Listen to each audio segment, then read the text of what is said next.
네, 안녕하세요. 오늘은 지역, 지구, 구역의 건축물 편을 알아보도록 하겠습니다. 지금 이제 중반 정도 배우고 있는데요. 실질적으로는 3분의 2는 배운 겁니다. 뒤에 부분은 내용도 많지 않고 간략하고 또 어렵지 않은 부분이니까 좀 편안하게 공부하실 수 있을 거예요. 자, 대지가 지역, 지구 또는 구역에 걸치는 경우, 원칙적으로는 하나의 대지가 둘 이상의 지역, 지구, 구역에 걸치는 경우에는 그 건축물과 대지의 전부에 대하여 대지의 과반이 속하는 지역, 지구, 구역 안의 건축물 및 대지에 관한 이 법의 규정을 적용한다. 이것이 원칙입니다. 그러니까 한 대지가 있는데 3분의 2가 중심 상업지역이고 3분의 1이 일반 상업지역이다. 그럴 때 이 전체 대지에 대한 건폐율, 용적률 같은 것들은 이 중심 상업지구의 과반이 넘는, 이 과반이 속하는 이 중심 지역, 중심 상업지구의 용적률, 건폐율을 따른다. 그런 말입니다. 그런데 예외적으로 이런 게 있죠. 건축물이 방화지구에 걸치는 경우. 이런 경우는 하나의 건축물이 방화지구 또는 그 밖의 구역에 걸치는 경우에는 그 전부에 대하여 방화지구 안의 건축물에 관한 이 법의 규정을 적용해요. 그러니까 이 말은 뭐냐면은 건축물의 일부만이라도 방화지구 내에 있다 그러면은 이 건축물 전체가 방화지구에 해당하는 건축물로 취급된다는 거예요. 그래서 그 방화지구에 관한 방화 관련 법규, 예를 들면 뭐 화재 예방 설비를 어떻게 갖춰야 된다, 건축 재료 뭐 내화성, 출입구, 피난 경로 이런 것들 다 이 방화지구에 대한 법규에 따라서 설계, 시공 같은 거를 한다는 거예요. 그만큼 엄격한 방화 기준이 적용된다는 거죠. 방화지구 안에서는. 그런데 이 건축물의 방화지구에 속한 부분과 그 밖의 구역에 속한 부분의 경계가 이 방화벽으로 만약에 분리되어 있다 그러면 구획이 이렇게 정확하게 방화벽으로 이 구획이 되어 있다 그러면은 이 지역이 방화지구이고 이게 아닌 거예요. 이 방화벽이 구획되어 있지 않다 그러면은 전체가 이 방화구역으로 여겨져서 방화지구 안에 건축물에 관한 법규를 따라야 되지만 이렇게 딱 구획이 되어 있으면은 화재가 나도 이쪽으로 넘어갈 염려가 없잖아요. 그러니까 이 구역만 이 방화벽으로 구획된 경우 그 구역에 있는 부분에 대해서만 방화지구 안에 건축물에 관한 규정을 적용한다. 자, 이해되시죠? 그렇게 알아두시면 되고요. 대지가 녹지 지역에 걸치는 경우, 대지가 녹지 지역과 그 밖의 지역 또는 구역에 걸치는 경우에는 각 지역, 지구 또는 구역 안의 건축물과 대지에 관한 이 법의 규정을 적용합니다. 원래는 이 원칙에 의하면은 이렇게 일부가 녹지 지역이고 이게 주거 지역이라고 그러면 원칙에 의하면은 이 주거 지역이 훨씬 더 큰 부분에 속하니까 과반이 속하니까 이 전체를 주거 지역으로 할 만한데 이 녹지 지역 등에 이렇게 걸쳐 있는 경우는 이 녹지는 녹지를 이렇게 보존을 해야 되는 차원이잖아요. 그런 목적이 있기 때문에 각각의 건축물과 대지에 관한 규정을 적용해요. 그래서 이 녹지 지역을 보존한다는 그런 의미가 있는 거죠. 다만 녹지 지역 안에 건축물이 방화지구에 걸치는 경우는 방화지구의 규정을 따릅니다. 그러니까 방화지구의 규정이 우선 적용된다는 얘기예요. 왜냐하면 이 방화지구의 규정이 화재 위험을 줄이고 인명 및 재산 피해를 방지하기 위해서 엄격한 기준이 적용되기 때문이죠. 그렇게 이해해 주시면 되겠습니다. 자, 그 다음에 건축물의 면적에 대해서 알아볼게요. 대지 면적과 건축 면적, 그 다음에 바닥 면적, 그 다음에 연면적 이렇게 나와요. 각각의 의미하는 바가 다르니까 살펴보도록 하겠습니다. 자, 이 대지 면적과 건축 면적은 건폐율 계산할 때 나오죠. 건폐율이 건대라고 그랬습니다. 건축 면적, 대지 면적분의 건축 면적이라고 그랬죠. 그래서 대지가 이렇게 있으면 이 대지에 건축이 이렇게 되었다고 할 때 그 비율을 말하는 겁니다. 이 대지 면적에서 이 건축 면적이 차지하고 있는 비율이 어떻게 되느냐. 그럴 때 이제 이 대지 면적과 건축 면적이 나오죠. 그러니까 건폐율 개념을 알기 위해서는 이 대지 면적과 건축 면적을 정확히 알고 있어야 됩니다. 그래서 이 대지 면적 자체에 대해서 시험에 나오지는 않겠지만 시험에 나오는 경우는 많지 않지만 이 건폐율이나 기본적으로 공인중개사를 하시면서 수도 없이 건폐율, 용적률 얘기할 거 아니에요? 네, 그런 개념을 이해하기 위해서는 아주 기초적인 지식이라고 할 수 있습니다. 대지 면적은 대지의 수평 투영 면적으로 합니다. 그러니까 예를 들면 이런 경사진 땅이 있을 때 수평 투영 면적이라는 것은 무엇이냐면은 위에서 이렇게 내려봤을 때 이 땅을 내려봤을 때 이 수평으로 투영된 면적이라는 거예요. 이 면적이 아니라 이 면적이라는 거죠. 수평 투영 면적 그렇게 얘기를 합니다. 그것을 이제 대지 면적이라고 얘기를 합니다. 그러니까 이런 경사나 굴곡 같은 것들이 아니라 이 수평으로 투영된 이 평면의 면적을 말합니다. 그런데 다음에 해당하는 면적은 제외하죠. 배운 내용입니다. 소유 너비에 못 미치는 너비에 도로에 접하거나 도로의 모퉁이에 위치하여 대지의 건축선이 정해지는 경우 그 건축선과 도로 사이의 대지 면적은 제외됩니다. 이 내용 이미 배웠는데 한번 보도록 할게요. 자, 146페이지에 나왔었죠. 건축선의 개념에서 이런 내용이 나왔습니다. 소유 너비에 못 미치는 너비의 도로인 경우에는 그 중심선으로부터 그 소유 너비의 2분의 1의 수평거리만큼 물러난 선을 건축선으로 한다. 이때 대지 면적에서 제외한다. 그러니까 이게 이제 못 미칠 때, 도로 면적이 못 미칠 때 중심선으로부터 각각 소유 너비가 4m니까 2분의 1씩 이렇게 후퇴한 선, 물러난 선, 그것을 이제 건축선으로 이렇게 한다는 거예요. 그런데 이 대지, 이렇게 건축선을 정할 때 들어가는 이 부분 있죠? 이 부분을 대지 면적에서 포함하지 않는다. 대지 면적에서 제외한다. 자, 아래의 경우도 마찬가지고요. 그 내용입니다. 밑에 지정 건축선은 포함되지만 도로의 모퉁이 대지인 경우에도 이 가격 전제를 통해서 이 부분을 제외시켰었죠. 자, 그 내용입니다. 자, 1번 그 내용이고요. 또 대지에 도시군 계획시설인 도로, 공원 등이 있는 경우 그 도시군 계획시설에 포함되는 대지 면적도 제외합니다. 그렇게 알아두시고요. 이 건축 면적을 볼게요. 원칙적으로는 건축물의 외벽의 중심선으로 둘러싸인 부분의 수평 투영 면적으로 합니다. 이걸 보시면 되는데 이렇게 외벽이 이렇게 두껍게 형성되어 있어요. 이럴 때 건축 면적은 외벽의 중심선이니까 이게 되겠죠? 외벽의 중심선을 말합니다. 이 중심선으로 둘러싸인 수평 투영 면적, 이거를 건축 면적이라고 합니다. 그러니까 벽 안쪽부터 계산하는 것도 아니고 벽 외부를 계산하는 것도 아니고요. 이 외벽의 중심선을 계산한다는 것 알아두셔야 되고요. 그런데 이런 원칙에도 불구하고 기능상 필요가 있는 부분에서는 내용이 달라집니다. 그게 뭐냐? 이렇게 첫 번째는 돌출 차양 등의 면적이 있을 때 이 면적 계산이 달라지는데요. 돌출 차양이라는 것은 뭐냐면 이제 처마나 차양, 부연, 이 부연은 처마 끝에 보기 좋게 이렇게 들리게 이렇게 일본식 건축물 같은 게 보면 흔하죠. 이렇게 들리게 하는 거 이런 것들을 부연이라고 하는데요. 이와 비슷한 것으로서 그 외벽의 중심선으로부터 수평거리 1m 이상 돌출된 부분이 있는 건축물의 건축 면적은 그 돌출된 끝부분으로부터 다음의 구분에 따라 수평거리를 후퇴한 선으로 둘러싸인 부분의 수평 투영 면적으로 한다. 지금 말이 복잡한데요. 자, 그러니까 쉽게 말하면은 일반 우리 건축물은 이런 차량 같은 게 없잖아요. 그러나 양옥 구조 한옥 구조, 전통 사찰, 친환경 시설 주택, 여러 가지 그런 축사 이런 경우 처마가 이렇게 길게 나와 있어요. 그렇게 1m 이상 이렇게 돌출된 부분이 있는 건축물의 경우에는 좀 달리 적용된다는 거예요. 이 건축 면적이. 왜 그러냐면은 예를 들어서 어떤 건축물이 있어요. 지붕을 만들었는데 약간 0.5m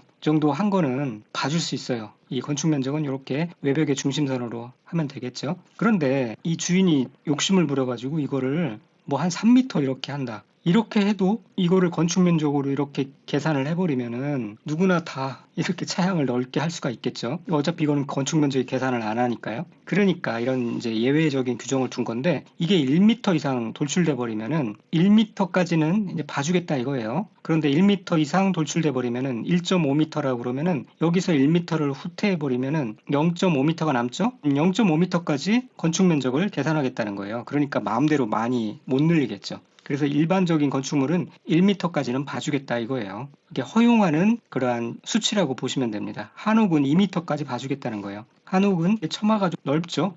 한옥은 처마가 넓습니다. 2m까지는 나와도 여기서부터 이제 건축 면적을 계산할 수 있다라는 얘기고요. 그 다음에 충전시설은 2m, 충전시설도 같아요. 신재생 에너지 2m, 축사는 이 동물의 이제 먹이를 벽 외부에 이렇게 나오도록 설치하는 경우도 있고 하기 때문에 3m로 좀 여유 있게 줍니다. 그 다음에 전통사찰 같은 경우는 특별히 이제 처마가 굉장히 길게 들어져 있죠. 4m까지 허용치를 줍니다. 그러니까 4m까지 나와도 외벽의 중심선으로부터 건축 면적을 계산한다는 얘기예요. 자, 축사의 경우 이 그림을 한번 보시면 이해가 갈 거예요. 처마 끝선이 예를 들어서 길게 이렇게 3m 이상 나온 상황이죠. 그런 경우 이 건축 면적을 계산할 때 이 3m를 제외하고 이 처마 끝선에서 3m를 후퇴한 선이니까요. 제외하고 나머지 이 부분을 이제 건축 면적으로 계산한다. 이해가 되시죠? 그 다음에 태형열을 주된 에너지로 이용하는 주택의 주택 면적과 단열재를 구조체의 외기측에 설치하는 단열공법으로 건축된 건축물의 건축 면적은 건축물의 외벽 중 내측 내력병의 중심선을 기준으로 합니다. 아무래도 외벽에 덧대서 이런 단열재 같은 것들을 집어넣기 때문에 그 벽까지 합쳐가지고 중심선을 잡으면은 건축 면적 계산이 오버하게 되니까 그런 경우는 이 건축물의 외벽 중 내측 내력벽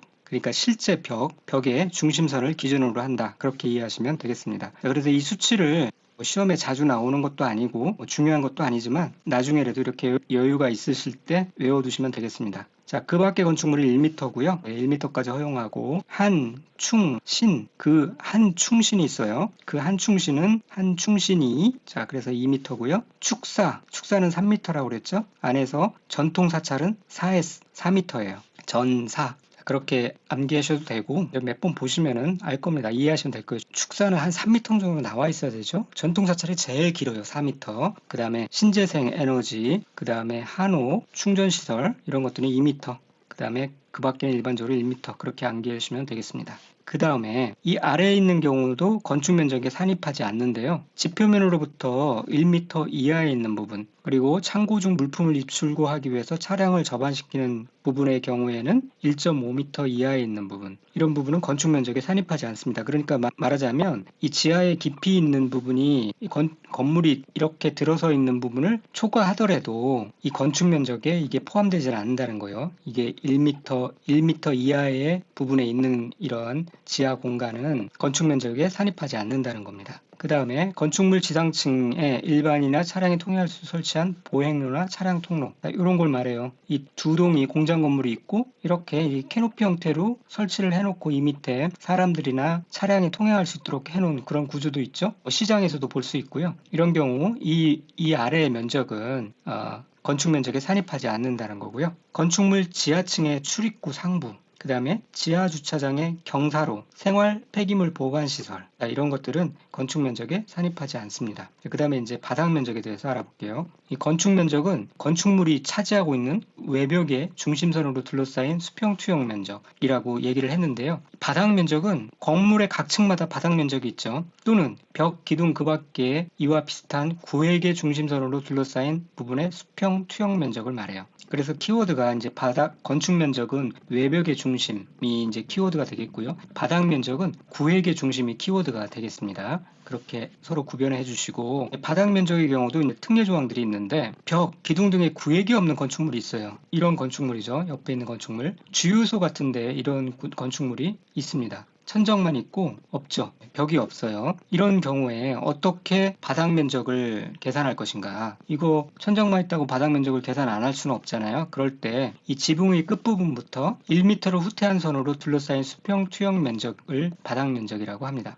그러니까 이게 이제 내리면은 이게 이제 수평 투영 면적이 되겠고요. 거기서 1m를 후퇴하는 거예요. 각각. 이렇게 후퇴한 수평 투영 면적을 바닥 면적이라고 합니다. 그 다음에 건축물의 노대 등의 바닥은 난간 등의 설치 여부에 관계없이 노대 등의 면적에서 노대 등이 접한 가장 긴 면적의 접한 길이의 1.5m를 곱한 값을 뺀 면적을 바닥 면적에 산입한다. 말이 어렵죠? 이 그림을 보시면 쉽습니다. 자, 이 그림을 보시면 되는데 이게 이제 아파트 창문이에요. 아파트 거실 창문이고 이게 이제 발코니예요. 이럴 때 아파트의 바닥 면적을 어떻게 계산하냐. 이거 그 용적률에 관계된 문제이기 때문에 중요하죠. 만약에 발코니 면적을 전부 다 바닥 면적으로 다 포함시켜 버리면은 발코니를 확장하고 하는 게 의미가 없을 겁니다. 그거 바닥 면적으로 다 합쳐져 버리기 때문에 건축주 입장에서 볼 게 하나도 없죠. 손해죠. 그래서 실제로 발코니 면적 중에 바닥 면적에 포함되는 면적은 전부가 아니라 자, 이 부분인데요. 이 부분을 어떻게 계산하냐면은 이게 이제 노대입니다. 이 노대라는 거는 이제 이런 발코니나 베란다, 테라스, 데크 이런 것들을 지칭하는 이제 포괄적인 그런 말이에요. 이 노대 등이 접한 이 발코니 등이 접한 외벽의 가장 긴 외벽에 접한 길이 이 가장 긴 외벽이죠. 접한 길이의 1.5m를 곱한 값.